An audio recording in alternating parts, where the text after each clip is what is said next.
DAMWON was running. They want to early rotate the Ryze. We've seen T1 on red side 2 games now, and they're going to early rotate the Ryze 2 games. There's the Ryze Jarvan coming into the Jhin lane. So does DAMWON have some kind of response, like a Thresh here, like a Jhin Thresh to kind of negate this Jarvan combo, to have some kind of answer? Because we saw how powerful it is, just the Zillion negated all of it. Absolutely, and it almost makes you feel like they may be going towards, you know, an MF again here, utilizing that similar combo that we saw from DAMWON last game. Is a really potent setup there. And do DAMWON have any other picks that they are really looking to go for? You know, the LeBlanc makes sense as an answer. Could be something like the Jhin if they want to go for, you know, early power, similar to what Oner actually did against them last game. Definitely think that in general, the Jhin's out, that ultimate, that additional tankiness makes it so hard to play around. And Zillion now always going to be a factor as we head later and later into this series. Something that has to be considered by both sides, but now will they match jungle, or they risk getting that pool pinched as we head into the second ban phase? Rakan, very interesting. So highly prioritizing the Rakan, so obviously it's not going to be the Mount guy. This does mean you can throw more bans towards Canyon, try to push him down that tier list a little bit here on the side of T1. And will they go support or will they go AD? I'm kind of expecting MF. I do just think it combos really well with the J4 and is one of those high prio marksmen that are still left up. Yeah, something T1 need is lockdown for this LeBlanc. Things like Nautilus here or something, or Camille would do very, very well, but I do think they're going to go for the MF on 3 you expect. But no, they're going to go for the Jayce top lane and ban away top laner. So maybe they want to target a little bit of Khan's champion pool, take away things like the Lucian perhaps, or the Gwen, to make sure Canna has an easier time up there. But yeah, I think DAMWON have a very obvious target now. It's Gumayusi, and T1 have a very obvious target in the draft, and it's Canyon. Khan has been an interesting player to watch in this series, of course. Khan kind of the expected favorite maybe in some of these early lane matches, but has made the Yasuo work. The Canna game was a bit of a struggle, but still managed to find some clutch moments in those fights. Now banned away, limiting what Khan can do to respond to this Jayce pick. Wondering if we also see a Lucian banned away here.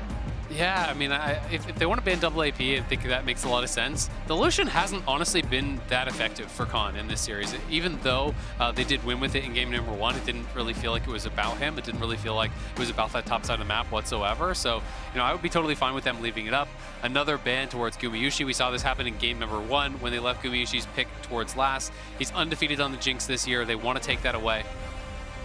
Yeah, something that just came to mind is what if DAMWON picked Malphite into their comp, right, into the Jayce, and then Keria comes out and last picks a Sylas support, which you know he plays. That could be a trap DAMWON might fall into if they go for that kind of blind pick. It's a bit of a rabbit hole, but you expect MF to get picked up here for T1. And it's easy to forget about Keria's incredibly creative history in the context of a meta that did very much feel like Leona's and Rakan's and not a whole lot of variance, but this series has shown us so much new life for the support meta and the value of what last picks can do. With the Lucian now locked in, it looks like T1 are really going to try to push on the individual discrepancy in the bottom lane. Gumayusi looked at as the favorite coming into this series. Now they want to shut Ghost down. It's so interesting to actually see this Lucian. It hasn't really been coming out at Worlds at all, unless it's a pairing alongside Nami. There is obviously the obvious one of Braum Lucian and things like that. Thresh is available if you want to go really aggressive, but it's going to be about this 5th pick support counter. The Zillion was so brilliant from Keria last game. Does he have another pick along these lines that can really be game-changing? They probably see value in taking away Lucian to AD to stop Khan from getting it and giving him an extra dash against the Jarvan. So it looks like it will be a weak side top into the Jayce. If it was a Malphite, I'd worry for the Sylas last pick, but it's just going to be the Gragas top. We saw Nuguri run this into Khan's Jayce, I believe it was, in the group stage. And now Keria is just having some fun with the hovers. We know he has a deep champion pool, and he's paired with the Lucian. Lucian Braum would be great, but into Rakan, it will struggle. I think some kind of aftershock support, Engage, Galio, Nautilus, these kind of things would help T1 lock down the LeBlanc. Taking my time, waiting. I know we can't talk about it, but there's a part of me that just wonders what's going to come through. It will be the Lulu, opting for a little bit of laning strength, missing out on some of the team fighting power, but limiting the assassination potential with a pick like this. We saw this have a lot of value, though, in the RNG EDG series, where 5th pick Enchanter supports. This was actually really high value. They were able to dictate the bot lane. It's a different style than kind of what we've been seeing, but you can win that 2v2 very heavily.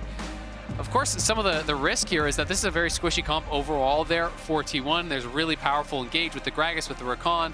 The follow-up from the LeBlanc and the Qiyana is really, really good with the Jhin ultimate over top. So it feels like high risk, high reward here for T1. Yeah, and ever since the Jhin first pick came in and T1 early rotated this Jarvan, DAMWON have invested in 4 dashing champions. So The only real target for T1 now is this Jhin to lock down and get the first kill off, but they have a lot of scaling once again with Lulu, Lucian, Ryze, a lot of peel back range champions to make sure they can win the fights, but DAMWON have great engage with things like the Qiyana. If you're looking at the comps, T1, grades 1-3-1, good team fight as well. Expect top and bot to have the push, whereas for DAMWON, probably contesting through mid with LeBlanc and with Canna, trying to shut down this Ryze as we've seen through the whole series long. And I think an important thing to look at in the DAMWON Kia draft as we head into this game is the amount of engage tools, the amount of CC they have to kick fights off. Because we saw Jarvan from Canyon, we saw Lee Sin from Canyon. We have not really seen a lot of compositions that have reliable team fighting tools. There's a lot of 1-3-1, and this time, so many more champions that can get a fight started. A Gragas, a Rakan, a Qiyana ult coming in from Fog of War. DAMWON can start to find these picks a little bit more easily if they do manage to get a lead. And T1 has got to be bulletproof with their vision control. When you're playing against this kind of composition from DAMWON, you must track everyone. If LeBlanc is coming from a flank, if Beryl is flanking on the Rakan for an engage, or Khan or Canyon, these are all absolutely terrifying. And again, towards topside, we've seen so many times now, because we are having these ranged top laners, the value they are placing on actually brush control at level 1 has been enormous. Oh, Beryl will get spotted out, but has the dash, worst case. Just trying to give some info to DAMWON, and maybe Khan wanted to save his ward, so Beryl could ward for him if T1 wasn't top, and then he can save his ward for early ganks if he's playing weak side. But in the end, looks like no one will drop a ward, and Beryl will back off. DAMWON Kia.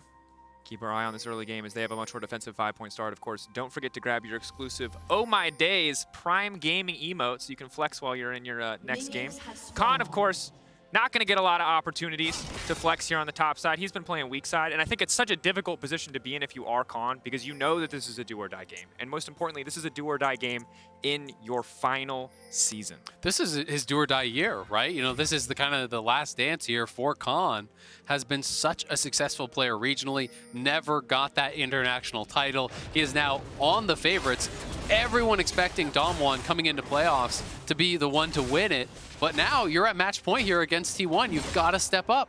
And again, trust in your team to know that, hey, I'm going to play weak side. We're going to have to find advantages somewhere else. Or we're going to have to find setup on the top side with this Gragas, because this is not the champion that you instantly carry games on from the laning phase. Yeah, and we've seen him on Graves, we've seen him on Lucian, and this is the first time this series, maybe even this whole tournament long, that we see him on some kind of weak side champ to just negate the Jayce lane phase and be there for team fights. But both junglers pathing top once again. Yeah, absolutely. I mean, he's played Graves, Jax, Jayce, Lucian. He's played the Kennen as well, and the Gwen. So, you know, really none of those weak side champions. It is interesting that he's gone Phase Rush instead of the Comet. Comet is much more common into these range matchups. And it does make me wonder if, okay, if you think you're going to be playing weak side, do you go a more tanky utility style build here and just play with Phase Rush? Or will he still go to what is very standard in the Everfrost? Let's keep our eyes out for it, because lockdown would be really important, especially on a mobile Ryze. Something we've been talking about the whole series long, and that Gragas will add more to it. Feels like DAMWON have a lot more engaged tools to work with, but as expected, both side lanes have the push, both junglers pathing towards top. Oner will finish his red and will be a little bit faster than Canyon for now, and mid lane is where Canyon's been focusing this game. ShowMaker hitting level 3 first, but Faker hitting it right in time to try to trade back. Relatively even, all things considered. You can see Gumayusi and Keria, though, doing so much damage on the bottom side. Of course, Lucian's solo lane hit heavily over the patches leading into Worlds, but the bot lane very much improved, especially alongside these Enchanter supports. Now Oner, however, has top lane priority and is confident enough to move in for this objective. Canyon coming in the area, though. It might just come down to a smite fight. Both of them have it up and available. Faker has TP, so ShowMaker's moving. Oner puts his E down. Faker can TP to it, but he will back off. The crab spawning in 3 seconds. Does ShowMaker want to stay around and maybe pull Canyon to contest this? No, looks like he's just going to back off. Yeah, I think if ShowMaker stays there, you risk actually losing a lot of minions on the push-in from Faker. So instead, just wants to complete the base, does want to go back. Nice little bit of pressure attempted by Oner, but not able to really get anything here, and spending a decent amount of time over towards that. Doesn't want to go straight down towards bot side, but they do have the push-in bot pretty much permanently, so he should be able to retreat over to that scuttle. Taking his time, double scuttle, definitely not a bad start to have, as Gumayusi and Keria can pretty much indefinitely hold up this pressure on the bottom side.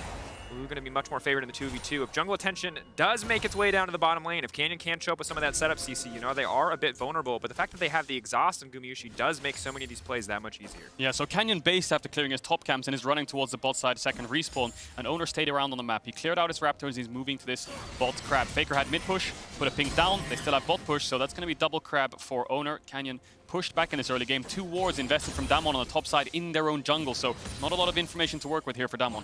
It's also worth noting that T1's bot lane is actually playing Exhaust Ignite, so there is no heal, there is no cleanse. You know, there's that kind of lack of summoner that you do expect. And it can be very powerful, but I mean, there is the potential to really burst down some of these champions despite having Guardian. Yeah, both sides matching here. Ghost and Beryl also prepared for that. Of course, Ghost at this point in the game, probably not enough damage to get through the Lulu as well. Rakan not notoriously the highest damage support, but again, Canyon on the bottom side is always going to pose a threat. Of course, he's there too late to try to contest the Scuttle Crab as we see Khan getting pushed in here, but with Canna out of mana, might be a bit easier for Khan to hold the wave. That said, Canna not afraid. Happy to step up here, knowing the Canyon's on the bottom side, can push in, maybe start to lay down some damage to try to get a play. Look at ShowMaker though, he just placed a pink in the top side river. Looks like the Scuttle Crab vision will run out and Khan will probably have to base after that trade. You imagine Canna might want to try to fast push this and base himself and save TP. If he can get TP advantage in this lane, that really helps him to play more aggressive. We'll push in the wave. I expect maybe Khan wants to TP back onto it to make sure that there's a TP trade-off. Canna should push in. Khan, expect to see it come out. Boots of Lucidity early on. Again, feels not very much playing for lane here. Boots of Lucidity just for a little bit of extra CDR. Very important on the Gragas. Of course, want to get those cooldowns as low as humanly possible. But Canna now, with a potential TP advantage, if Khan cannot force this wave out fast enough, could be big for the bottom side of the map. If you stop. Faker could be in trouble here if they can land the chain. Canyon is in the area they're going. Locking him down, going through the chain. Will connect Canyon in the area. That's the Water Blade coming through. Level 6 Faker, not nearly enough. One more auto. First blood for ShowMaker. Yeah, really clean execution there from DAMWON. Canyon flashing forwards to make sure the root lands. Really good chain coming out from ShowMaker. And maybe if Canna saved TP there, he could have matched this play and made sure it's a 1-for-1. Oner's around and he's not spotted just yet. Faker doesn't have TP, of course. Oner a lot of damage on that initial combo, but if he whiffs, it's going to go bad. He does not, however. Hits it when it counts and finds the kill back. Nicely done there by Oner. Is able to clean up a kill and going to get a lot of experience here too on the Jarvan. So should put him actually pretty significantly ahead of Canyon. He's already up farm. He's now level 6, just soaking XP there mid, and has the kill gold to his name. Yeah, he's going to take away the vision from DAMWON in the top side as well, taking away the pinks. He can start to threaten invades on the top side jungle or some kind of dives top lane. So with Canyon going to his second respawn bot side, Khan is on the weak side, tries to land the ultimate there to push him back to get a good trade onto Canna as we look at this play again. Yeah, you can see it one more time. It's just all about the setup here. Faker, as soon as that chain lands, he tries to flash, but you're never going to create enough distance. Canyon flashing in, immediate follow-up.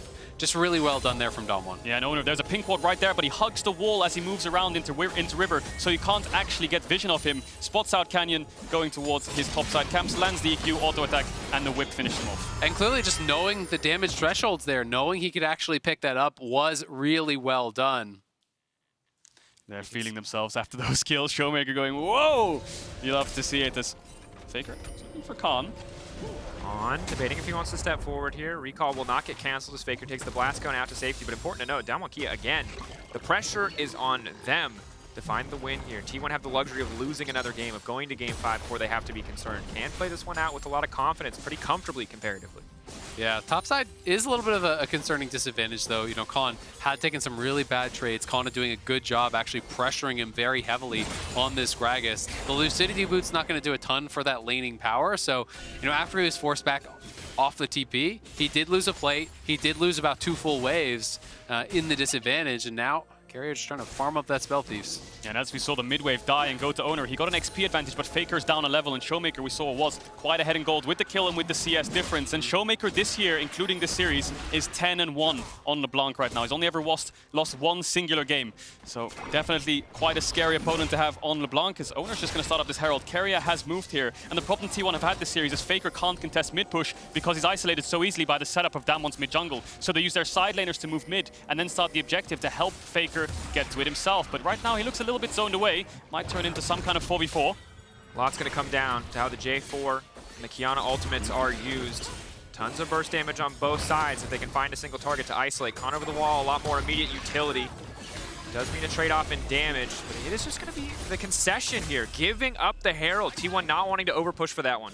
I just felt like the positioning from Beryl was too good. Him playing in the pit there pretty much stops you from being able to move forward whatsoever. If T1 all step forward to actually try to contest that Herald take, well, it's a free engage for Beryl over the wall with his ultimate available, so T1 that is one of the disadvantages you have in these early skirmishes. Enchanters like Lulu early game are just so much weaker than that of the Rakan. And a lot of the times during the series, the reason T1 can walk up and contest these heralds is because they have something that makes DAMWON scared. Lissandra ultimates, a cannon on the flank, some kind of engage from their support, so they have to back away. But in that case, they didn't really have anything to threaten DAMWON to push them back. Faker was isolated off to the side. Jayce could only really poke, so you're just looking at a Jarvan engage with a Lulu ultimate, so not a lot of damage. DAMWON not showing any signs of fear here, even though they're down match points, will secure themselves a herald. And I think it's good that you highlight the J4 here in this context, because the champion has been incredibly good against teams with a lot of immobile AD carries, or immobile carries rather. And while there is a Jhin on the side of DAMWON Kia, both ShowMaker and Canyon highly mobile, very easy for them to get out of that Cataclysm, not nearly the reliable engage of the Lissandra like you highlighted,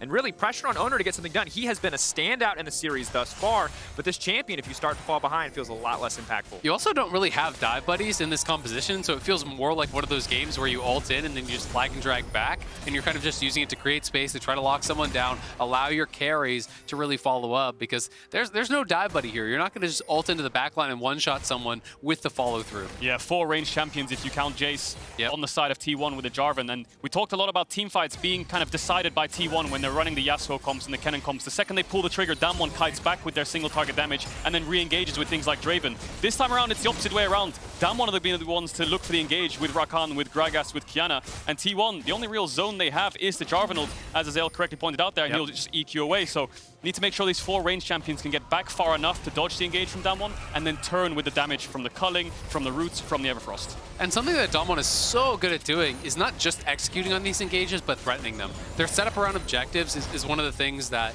anyone who plays against them will talk about, how it feels so oppressive to try to walk over to a dragon, because DAMWON clear out vision effectively. They sweep out any possible TP wards. They're playing from multiple angles, which makes it really difficult to approach with one of these style of compositions that T1 has. Yeah, they just choke you out of your own jungle, and then they just have creativity to facilitate their setup, whether they're looking for single picks, whether they're looking for flank engages with things like the cannon. They know what they want to do, and they're very decisive around how they approach the objective, whether it's starting or turning or committing to the objective and getting out or looking for picks. And DAMWON still control towards the top side, still have Herald in their back pockets, and similar to last game, Keria is just being the defensive tool to try to negate any kind of play. DAMWON Kia pushing in on the top side of the map, playing with confidence, certainly have more than enough CC to lock up and take down a single member, but it is T1 who are on match point. T1, the expected underdogs in this series, a team full of rookies. Outside of Faker and Keria, every player getting trained on this lineup, but now the double chain's coming in. Second chain gonna lack Beryl there with the ball. Canyon ready to go in, moving through with the water blade and finding the kill. It's a clean dive from DAMWON Kia. Yeah, as expected, once again, you're playing an immobile mage in Ryze with no flash now in the mid lane. TP coming up to Gumayusi. That's gonna be On coming in, here comes the Gragas. Body slam, can leap forward, trying to fire back with a little bit of damage onto Ghost. Immediately gets interrupted. Gale Force through will not be enough, and Ghost gonna grab the kill. DAMWON off to a good early game start here. They have the Herald. They're going to get the Dragon once again. Neutral objectives always going in DAMWON's favor, it feels like this series. And again, we talked about it. Immobile mage into LeBlanc, into Rakan, into Qiyana. Have to play so safe. Faker dying twice now. Gumayusi was winning out in the isolated bot 1v1. Gets TP'd on and dies. And now all of this winning lane in bot that you once had that's kept T1 with push in top because Keria can move there has now faded away. And part of the difficulty is that because DAMWON actually took the Herald early, Keria hasn't been able to lane. They haven't been able to utilize that 2v2 advantage. He's been trying to match these plays, and Faker could be in trouble. And if the man just connects, Faker could be in trouble, but he's still, there's just too much CC. It's a pile-in. Faker instantly taken down. Oner on the way in. DAMWON Kia, a lot of members standing under this tower, but still, Jayce in the meantime is getting a lot of advantages on the top side, taking down plates, but DAMWON Kia might just break the first tower of the game. It's a bit of a race here, multiple members in the mid lane, but that last plate's so strong when there's so many members in the area, and T1 will be able to grab the first tower of the game. Canna just barely finishing that one off. Yeah, you can see the gold there. Canna's up 1.3k gold, whereas Faker is down almost 2k gold in the mid lane, and there's really not much he can do. Well, the only thing that can happen is Oner and Keria can play to protect Faker in the mid lane, but DAMWON are always the ones to find options to play aggressive in the mid jungle and support 3v3. And this is why it's feeling so much more like Game 1, where DAMWON was the one that was the aggressive team.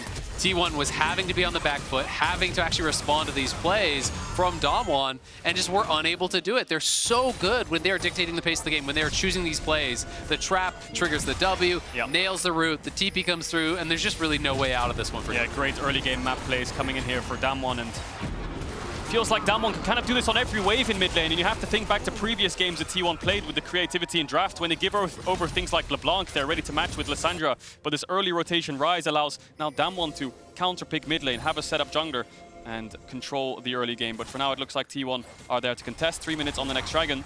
Herald spawning once again soon. And you can see that DAMWON just look like a very different team when they have this much agency, this many champions who can get fights started on their own. The Rakan, the Qiyana, the Gragas. But T1 looking to collapse, looking to punish. Gumayusi still strong, all things considered in the 1v1 matchup. Ghost, Ninja Tabby, not Ninja Tabby, sorry, plated steel caps. No, you got it right the first time. Yeah, I feel, you know, I'm old school that way. I'm holding on to that one. Oner gonna body block the shots though, and T1, good use of their man advantage on the bottom side, getting a lot of pressure down. It's Canna who's going to need to survive, rather, on the top side. So you have Canyon and Khan in the area. The minimap just tells the story of the draft and of the game, right? 2 towers down on side lanes for T1 with winning sides, and mid lane tower about to fall for DAMWON. It just shows both win conditions perfectly on how the map plays out for both these teams. DAMWON going to get the next Herald, so 3 neutral objectives in their pocket now. ShowMaker will dash away from Oner. I'm really concerned about how they're going to keep Faker relevant in this game. I mean, he's just so far behind at this point. He's not going to be a threat whatsoever. You know, he is building the utility with the Merc Treads, and now they got to catch. Oh, Oner going to make it out to safety, but ShowMaker's getting scarier and scarier. Already has the Luden's Echo on top of the Sork shoes. He is looking to one-shot people in this game. I mean, Faker's level 9, right? You know, he's the same level as the bot laners. The support's almost catching him at this point, and he is going to be so far off as Everfrost. And really, on Ryze, you're looking towards 2 items before you start to become that bigger threat, and that is just so far away. Looks like T1 will try to salvage the issue by putting Faker on a side lane, giving Gumayusi the mid push to have some mid prio, and let him scale up and farm the side lanes, get back up in XP, keep pushing out sides, and then being relevant by just grouping up with his team to negate DAMWON Snowball. And I think in the same way that Khan, playing weak side, had to rely on the rest of his team to try to bring him back into the game, now Faker must do the same with the rookie members of this lineup. Again, Keria, a decent amount of experience. He has a ton of experience, certainly the most veteran player on the stage, but Gumayusi, Oner, Canna, all players who were brought up in the T1 system, all trainees brought up, and yes, they've made it this far in the semifinals, but can they bring it home when Faker's been put so far down? I want to see how Canna is going to perform in what is a very high-pressure game here. This is match point. You could potentially take down DAMWON. You could really see the nerves in the Canna game last time around. This game, he is the one playing from a big advantage. Faker is way behind. He has got to really rise to the occasion here and show that he can hang with the best of them. Yeah, and it feels like ShowMaker has been the consistent factor for DAMWON all year long, this year especially. You look at their MSI run, he's just blind picking Zoe and carrying games single-handedly. Despite losing that Titan and losing to RNG in that best of 5, their consistent factor was ShowMaker. You know he's a man when he's ahead. He's not going to make mistakes. He's going to close out the game properly, and he can be a voice from ahead to snowball the game.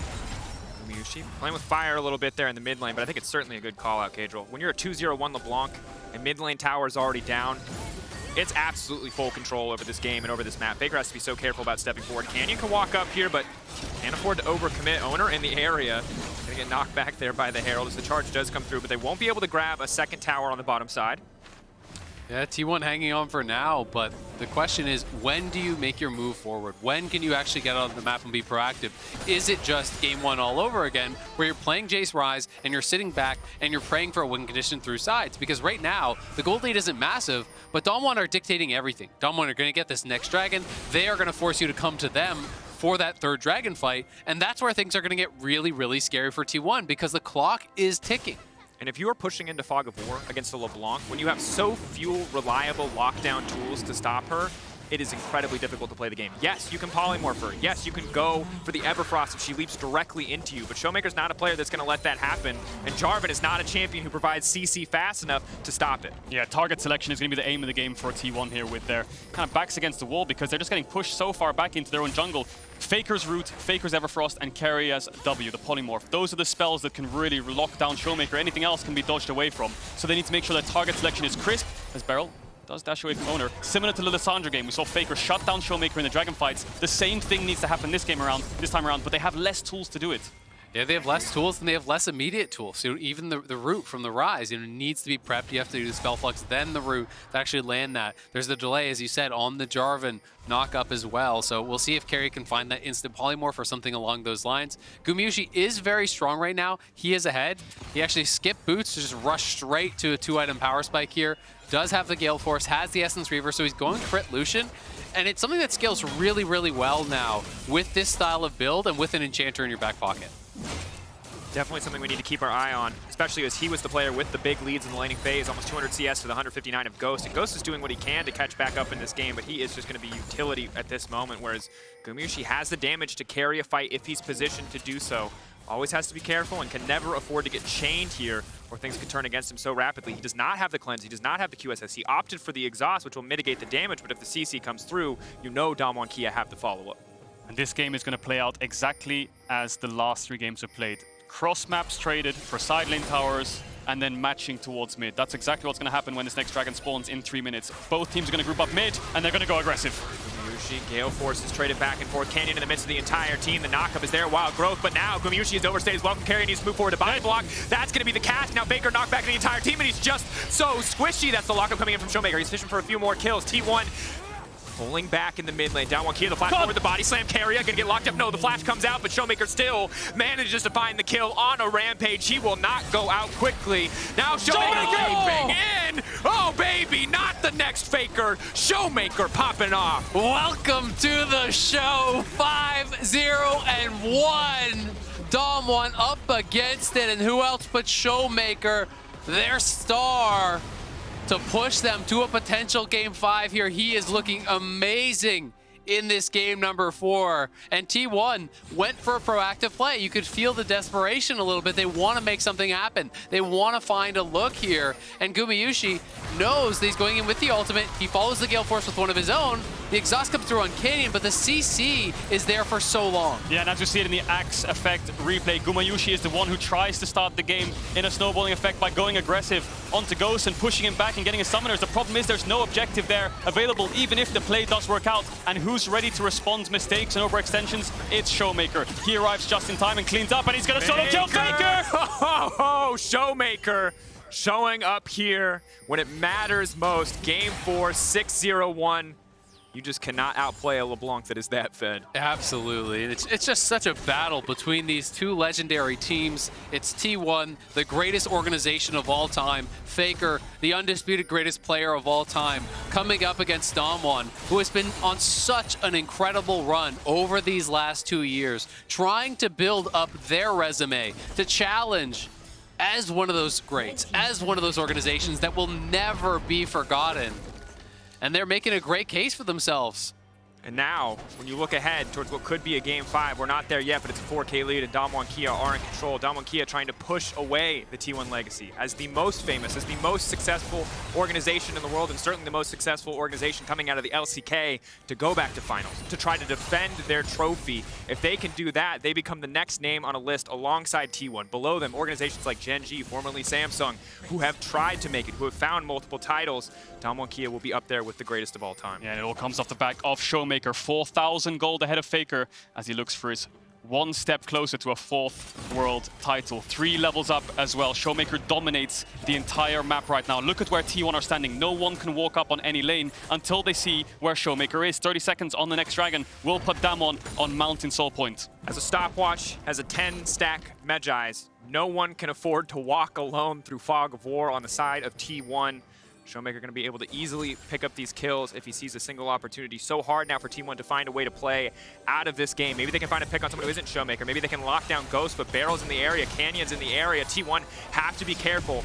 Every decision they make with ShowMaker in the fight is high risk at this point in the game. And your hope as T1 is to somehow lock down ShowMaker, burst him down, because he is the gold lead for DAMWON. If you can somehow eliminate that player, you can maybe make something happen, but is it desperation time here for T1? Are they willing to do something like a risky Baron or some sort of crazy engage and try to flip the game? Yeah, T1 have to look for some kind of super play right now. They're just so far behind and they don't have the tools to negate the LeBlanc in fights. Forcing Nash or forcing some kind of play is what they have to do, because the longer this game goes, the worse it gets. ShowMaker is only going to get stronger, and they're on Mountain Soul Point now, DAMWON. So T1 pushing down mid, haven't found anything.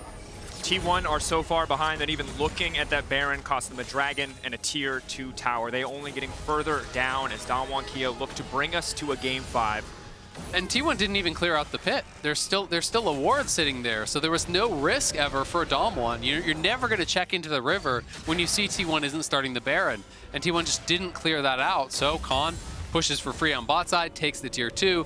Canyon solos out that dragon, and the 3-man squad here from DAMWON just sit mid, pick up the farm, and continue that march towards what looks to be that inevitable 5th game. Faker clearing out on the sideline, have to grab as much farm as humanly possible. But again, T1 in general, Just have to grasp at straws, have to look for singular opportunities, have to hope and pray that DAMWON overextend or overcommit. In an even fight, there is no way they can come out on top. Maybe if ShowMaker's off on a side lane, but you can see he's focused, he stays grouped with the team. Beryl fishing for an engage. He's gonna go fast, activate the Shirelias, but will not find the engage. T1 holding on, holding their ground, but eventually this Baron will be threatened by DAMWON Kia, and they will need to find a way to force a fight. Yeah, T1's only strong point right now is Gumayusi. He's up a level on Ghost, and we've seen what Ghost does against Lucians in mid lane when they're ahead against Rogue. Hans was able to find the picks to get Rogue back in the game. Can Gumayusi do the same on T1? Has the Lucian, is up in CS, and has a Lulu next to him, Oner. Locked up, just a bit of poke damage now. She's still stepping forward. Big calling, trying to isolate Ghost. ShowMaker coming in off to the side. That's going to be the Gragas on the backside. Keep your eyes on Khan. Body slam flash is an option. He's going to move in. Faker flashing over the wall, just trying to make it out to safety. But Canyon on the chase. He's going to find the root on the Faker, the stun into the wall. And there is Beryl. The gold lead too big. DAMWON Kia dominated the early game. And they're going to remind T1 why they were the favorites coming into this series as they run them down. ShowMaker, though, low on mana, leaping back. Gumayusi, maybe he can get the shutdown. No, holding on for now. Keria and Gumayusi want to get something done, but Ghost will get a bit of revenge. And now Keria has to run for the hills. The body slam flash, the ace coming in for DAMWON Kia. Yeah, ShowMaker's just playing with them at this point, chasing them all down. 5 kills to 0. I think DAMWON can turn towards this Baron. ShowMaker has TP. This is an absolute statement game coming in from DAMWON. Backs against the wall. Match point down to T1, and they're demolishing them. It's obliteration here. 5,000 gold lead here for ShowMaker over Faker.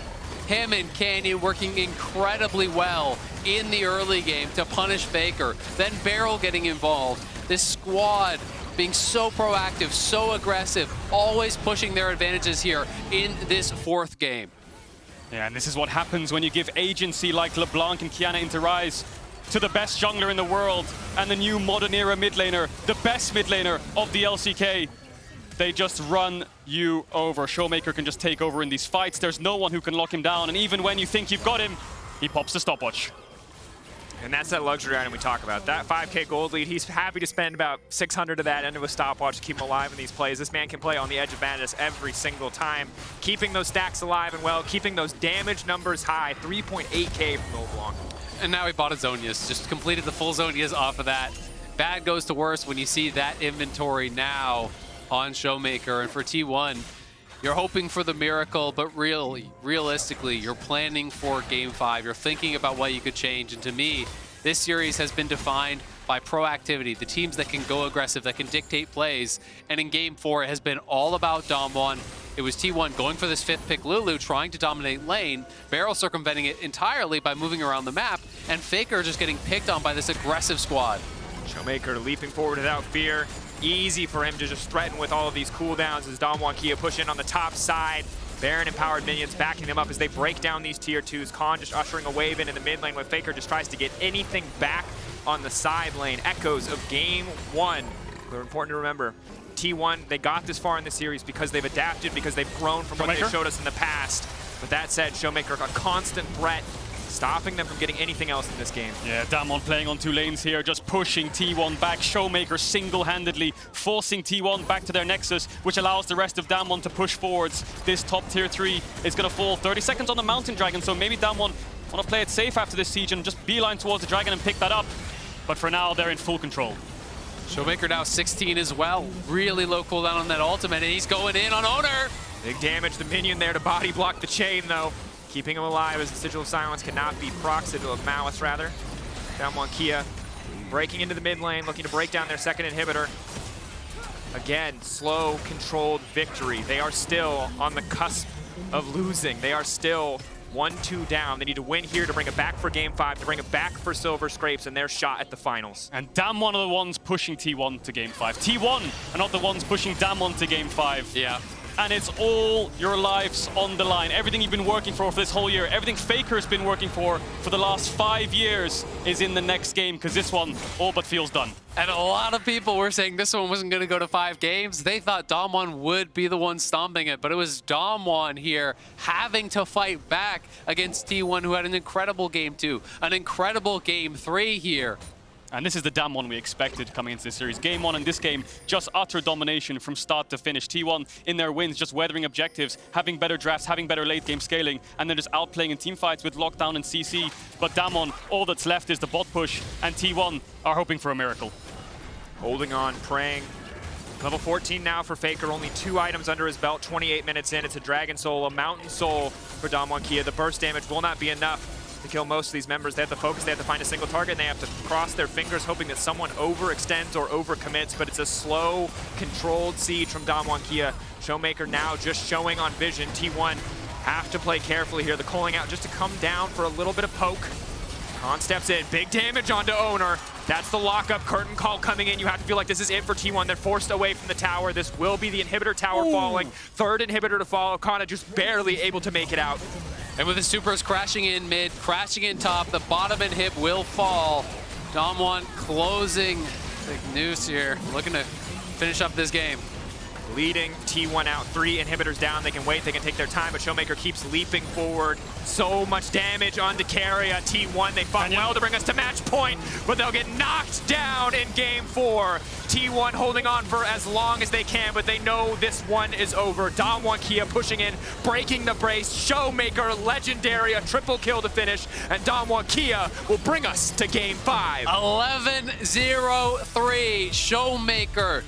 He wants to be the face of League of Legends. He is the face of modern LCK era, and he is trying to make his legend here at Worlds.